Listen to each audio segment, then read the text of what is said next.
Greetings, family. This is Kyle Dixon, co-founder of Precise Minds Filmworks, educator for 20 plus years, cultural enthusiast. And I'm Kayode Bentley, president and founder of 4T's Teaching Teens to Think, whose mission is to help inner city youth identify their inherent skill sets in order to complete their education, establish a career, and ultimately start a business, if they choose to. Professor at Fordham University, where I teach students who are pursuing their master's degree in social justice. And with that said, welcome to the Grand Rising Collective, a podcast whose purpose is to cultivate greatness and excellence within ourselves and our communities. The name itself is from the morning greeting of Grand Rising, which we interpret as starting off the day with a greatness mindset so that we are able to rise to the occasion of whatever obstacles and challenges we may face. And that's why we focus on engagement, relevant information, and empowerment for people in our communities who want to be and do better in their daily lives. Welcome to the Grand Rising Collective.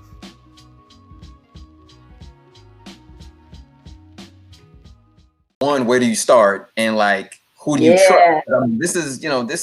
This is touchy feely around, especially in our community. Black and brown, African Americans, Latino. This is taboo for a long time. Yeah. It's just now. I feel like it's just now starting to like become less have a less negative stigma on it. Absolutely. Yeah. Jay-Z went to therapy. Kid Cudi. These people are expressing, hey, this is what's going on, and they're like, oh wait, it's all right. I need to go, which is great. Like I'm glad that people are opening that door. Like you said, I think the other part that needs to be worked on, and like you said, talking about adults, is how do you find it? Because it is hard. I've actually like lent help to my friends who are like, hey, Kevana, I can't tell you how many calls I get where like, hey, I need to find a therapist. And I'm like, okay, I'm one therapist. I'm gonna do my best to help you. But there's more ways of finding a therapist. But if you would have asked me 5 years ago, I'd have been like I'll get today. but our people are looking for more people that look like us to do therapy with. And so there's now more resources. There's Black Therapists Rock that have like a roster of Black therapists. There's Black Therapy for Girls, with the Black Men Heal, there's different agencies that are coming up. There's apps now, which I think is amazing, that help you find people of color to service you. And I'm like, that's amazing, because it really, really is hard to find good therapists and Black therapists. So. Definitely. And that's my thing too, because like I have the Liberate app. My brother Al, shout out Al if you're watching, Calm app. What else? Like you said, the Black Men Heal. You know what I'm saying? Like, I mean, this is stuff that I'm just now really, really getting into. But like, it's so important. Like it makes a huge difference. It makes a huge difference. It really does. Yeah. Yeah. We focused a lot on young people, Mm-hmm. and we gave some tangibles in regards to what they can do. And I love your advice, Kevana, in regards to they can find that one person they can trust and we went about it, which is great. But as for parents, now with the situation that's occurring today with the coronavirus and quarantining, children not being in schools, a lot of 52 million children are not in school right now. 52 million. Wow. Right. Yeah. So now the parents are left with the responsibility of having to teach their own children. And I'm seeing some feeds, some news feeds. Yeah. I want to take my child to the teacher's house. Right. Don't bring him to my house. So Kevana, what advice can you give to parents, which shouldn't even, it's their children, but what advice can you give to parents? Solutions can you give to parents, in this time, and how to? Well, first, I think we should just, some of the parents who've been responding and the way they're responding, I get it. But just give themselves some grace, meaning, and a lot of people are like, oh, it's their responsibility, but it's not necessary. That's why we have a whole system of education, why they go to school. Because I'm your parent doesn't necessarily mean I'm supposed to give you this specific education. Doesn't mean I specifically know how to deal with you on a 7-hour basis where I'm teaching you and you have to learn. Like, that's a whole structure thing. Like, I think like there's always some highlights to some of the negative stuff that happens, especially with the coronavirus. But some people really can now see how important it is for like again, educators like Kyle to say, oh yeah, yo, we need to pour more money into them because they've got my child for 8 hours and I don't know how they deal with them. And the teacher doesn't read, right? Exactly. Right. So it's opening their eye like, yo, we need to support them more, you know? So the help I would give parents is, one, give yourself some grace and give your, you know, patient. I can't say you be patient, but give yourself some patience. Like during this time, you know, this is another way to connect with your child in a different way. You know, maybe you're at work 8 hours, the child's at school 8 hours. When you come home, you're tired, you don't want to be bothered. They probably need you, but learn to connect in a different way, you know, make it fun in the best way that you can, you know, do something that you guys don't usually do. Whatever, I don't know, play Uno. I don't care what you do, just find something that, I mean, Uno's a good game, you know. It is a great game, right? It is. Uno. I use Uno all the time. I don't want to mess with Uno. I don't want to mess with it. Right. But, you know, just, again, find ways to connect in a different way. Spend time. Give yourself some patience, you know. Find ways to relate in a different way. I would say that, yeah. Don't put the expectation on yourself to do what the teachers were doing, you know, and give yourself some breaks. You know, give yourself some breaks, whatever that looks like. If that means, hey, I need to step out, I need to call a friend, you know what I'm saying? Or I need to just step out the door, step out the back, really, in the balcony, whatever. And I need 10 minutes to myself, you know? Okay. So your marriage and family therapy counseling. Now, there's this big thing going around in various ways. It's called, well, let me ask you, in regards to marriage, how do you see marriage as an institution being played out in this country, and like how do you help that? You know, how do you help? Because what I'm saying is that marriage is being frowned upon now. The divorce rate is going up. There's this thing now called MGTOW. I don't know if you heard of it. Yeah, MGTOW. Yeah. Oh boy. Help me out. Yeah. Help me You want to break it down? God, you break it down. Break it down, Kyle. I've never heard of that. All right, so MGTOW, right, is men going their own way. That's the acronym. Never have it. Men going their own way. So it's about men basically not.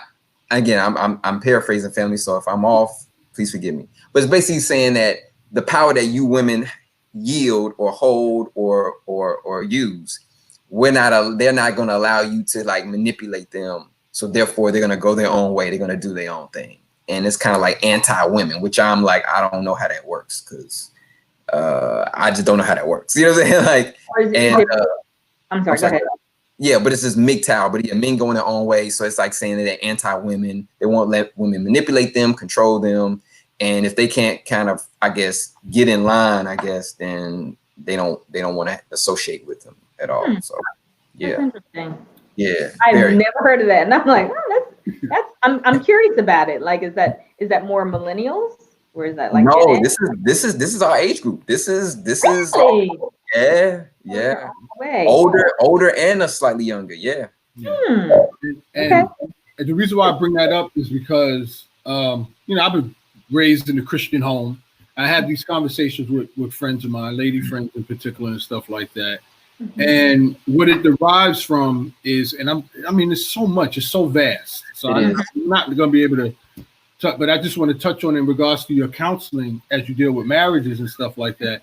Whereas now you're starting to see, the apprehension for men is coming from, they call it homogeny, I think it is, right? Where the perception, and I definitely want to get your take on it, Kevana.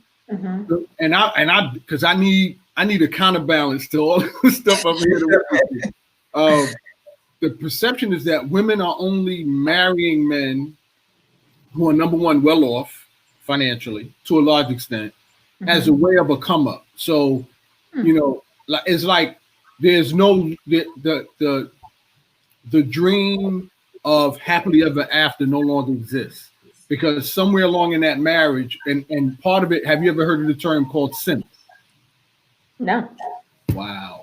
Y'all are schooling me today because I don't hear it. Look, I don't hear any of this. I'm gonna start asking my couples that come in. I'm like, have you heard of this? Yes. Please do. That's why we're bringing it up, especially since your profession is marriage and family therapy and things of that nature. These might be some of the things that couples are, maybe confronted with and don't know how to address it. So what a simp is, Kyle, you want to explain what a SIP is? No, go ahead. You got Acronyms, isn't it? Right, y'all gonna have to text me this because I'm gonna have to write it down. Like what? Absolutely, you can put it. And Kyle, you can put it in the chat if you want. Yeah. What it is that you have. It's part of called red pill and blue pill, right? So, right. So the red pill, I believe, is a guy who has bought into catering to your woman, catering to the wife, taking her out to dinner, pulling the chair for, opening the door for us.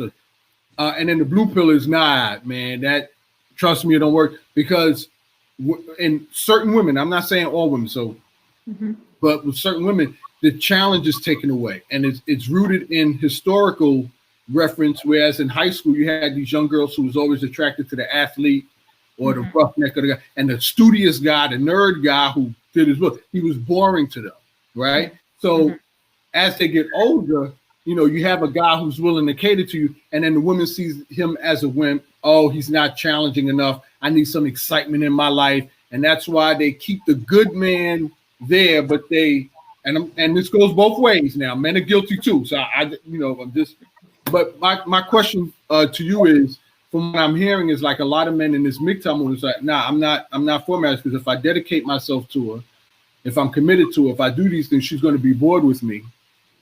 She's going to leave me and go to somebody else because I'm boring and stuff like that. So my question to you, in line with your job in dealing with marriage and family, have any of these, not in terms of MGTOW or SIMP come up, but has this in some other form reared its head, whereas couples want to, you know, they're second guessing their marriage or want to leave their marriage, or whatever the case would be, because of outside influences or something like that? Yeah, well, no, I mean, these terms are wonderful, and I need to know them. But this necessarily hasn't come up with my couples usually, so I want to dispel this myth as well. So with me being a marriage and family therapist, when people come in as if they're already married or they're about to get married, is my job is not to keep you together. That's the myth, is that I'm supposed to now do this magic intervention or treatment that's going to say we're staying together. I'm like, that's not my job. I'm helping you get the insight about what you want in this relationship, and is this person who you want to be in a relationship with? Do you want to be committed to this person? Because the first question I ask is, how committed are you to this process? You have to be committed to the process. If you're not committed to the process, you may not want to do it. So my job is not to keep you together. It's like, well, what do you want out of this relationship, and do you want it with this person? Right? So can we work through it? Because people are going to go through stuff. That's another myth. People think this happily ever after. The happily ever after is going through this stuff and coming on the other side of it, and knowing that you work through it and you still can care about this person, right? So also I want to say this too, is that the institution of marriage has meant different things depending on the era and the time, right? So when people think about this happily ever after, if I even think about my grandparents who got married in 1956, it may not have been necessarily that my grandmother was in love with my grandfather, but at that time, as a woman, she probably couldn't own her own property, didn't really have a good job paying. So her way to maybe have a status or to even be able to do what she needed to do was to be married, you know? So the institution of marriage itself, the culture, depending on the time, dictates what marriage is. I feel like if you look at our time now, is that women have been more, they don't necessarily have to be married now to have a baby. They don't have to be married now to buy a house. They don't have to be married to do these things. They've been able to do it, not to take away from it, but again, I think it's meant different things at different times, but people have still stuck to this idea that marriage is supposed to be this. And I'm like, no, marriage is an institution that was created by some people, but it necessarily means different things at different times. So the people that I see coming in, like I have a couple who are living together, they're more of a premarital counseling, premarital. You're premarital. So before they even get, and I love this, couples who before they get engaged are coming to counseling, like, hey, how are we going to do this thing? What is it going to look like? Also have couples who are in the midst of it, and they're like, look, if we don't work through this, we're not going to be together. Okay, you know. I have couples who've gone through like infidelity, and now they're coming in like, hey, we want to work through this. How do we work through this?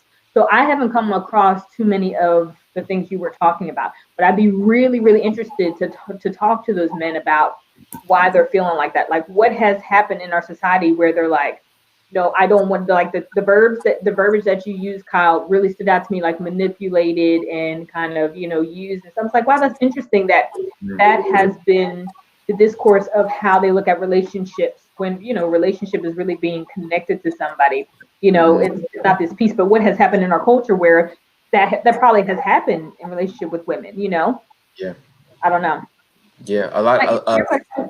Some of those guys. No, you did definitely. Some of those men, and again, I'm not in that movement, but it feels like some of those men feel like jaded. They feel like very jaded against, like, they feel like they kind of stuck to the idea of what a good man or a nice man or a nice person is supposed to be, and whomever they were with felt like they just dragged them through it, like kind of manipulated them, used their niceness as a weakness, or they weren't considered as attractive as other men. So they figure like, you should just like me because I'm good, or because I have morals, or because I'm maybe religious, I'm Christian. And like, nah, like I still have to be like attracted to you or something about you. You know, that might not be what I'm attracted to. So it seems like some of these men, which is I think it's a white, to be real talk, I think it's a white male-driven movement, you know, and got no board. I mean, personally, I'm gonna be real, I'm not feeling it, because I'm all about community and family, and that looks different for different people, I understand, but I'm all about community and family. I don't believe in this man versus woman crap. I'm not on that. I've never been on that, because I'm like, I come through a woman, I come through my mother and my father. Like, how does that work? There's no women? Get out of here. I don't know what you're talking about. That just sounds like a what do they call it? Cognitive dissonance. It's like, it doesn't make sense. Doesn't make sense to me. Now I get the pain and hurt, because I've gotten, you know what I'm saying, I've had my share, you know what I'm saying, but you know, it's life. You know, I feel like, okay, it wasn't totally my bad, you know. It's just life, you know. It's like people are people, you know, and whether male, female, we all have gone through some things, and it's like, but I'm not gonna create a whole movie.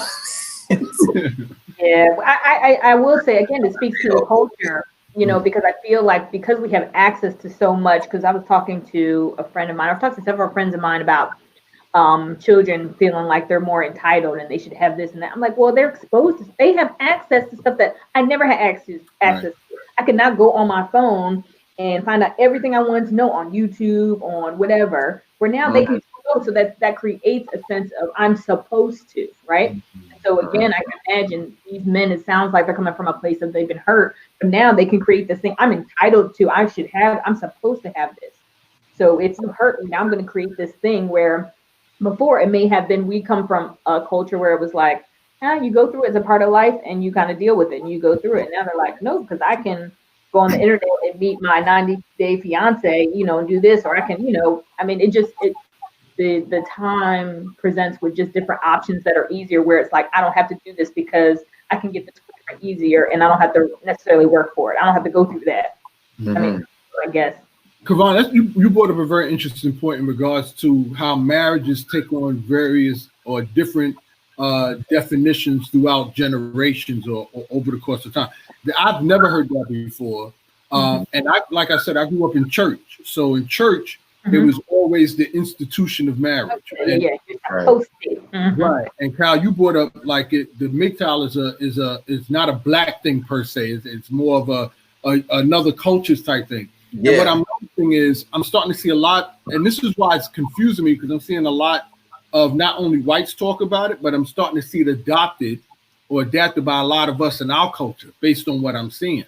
So my question is, I always thought that marriage was always, you know, in the Bible, you know, scripture, do unto other, he who findeth a wife findeth a good thing.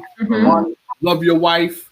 Wives, honor your husbands, with the understanding that there's a mutual respect, right? You love her, she loves you. You respect her, she respects. You make it so as a man that she can respect you and love you. You're not abusing her. You're not taking advantage of her. You're providing for her in return. And I think it's termed as everyone knows their roles. So it's really interesting to me how I've never heard that term before, as marriage is taking on different connotations throughout the generations. I find that very interesting. I just wanted to throw that out there. No, I don't think a lot of people think about it like that. Like I said, I don't even think I thought about it like that till I got in the field, you know, and I've learned more and more, you know, as I've grown in it, and even working with couples. But the thing that stood out that you just said is that people have this general idea that, you know, we have this understood rule that this is my role as a wife and this is my role as a husband. Like, oh, what's been bothering me is people putting memes or phrases on Facebook now, like, oh, you'll really know about your girlfriend now or your wife now if they can't cook. And you know what I'm saying, what else are you gonna like about them? And I'm like, so why do we have this belief again that if you're married to the person that the woman is supposed to cook for you?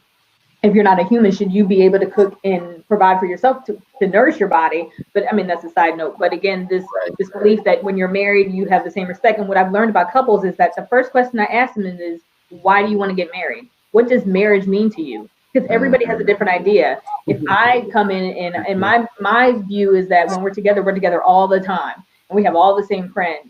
And my partner, my boyfriend might be like, my fiance might be like, well, yeah, no, not really. Like, you have your own friends, I have my own friends, but we come together for this. Is that if I have this idea of marriage and you do too, and then we come together and we get mad at each other because your idea is not mine, is there's going to be a problem in the relationship. And that's my part to work through. It's like, well, why do you want to get married to this person? Why do you want to get married? What does marriage mean to you? What is it supposed to provide for you? What do you get out of it? You know, so that's a key thing. And then again, what did you learn about relationships? There's a piece that I go through with my couples where I do what we call like a genogram. So I do a 3-generational kind of like family map, and I pick up on the themes of what they saw in relationships. You know, like what did they? Okay, so let's say their father wasn't around, like mine wasn't. So what did I see? I saw my grandparents together. It was a very traditional role, you know, marriage. Grandmother did everything she could, clean, this and that. My grandfather provided, so it was very traditional. But for me, I would want it to be very opposite. And why is that? So I would have to look at those things for the family, like, you know, what do you expect? Some people, something as simple as, oh, well, at you know, when we eat dinner, we eat together. Another person like, well, we sat in front of a TV and ate, so why can't we do that? That might be very disappointing or upsetting, but if you don't work through that or just understand it, then you're going to have these issues of, I have this idea and it's supposed to be like this. That necessarily may not be the case. What works for you in your relationship, and again, what do you want to get out of this marriage and from this person?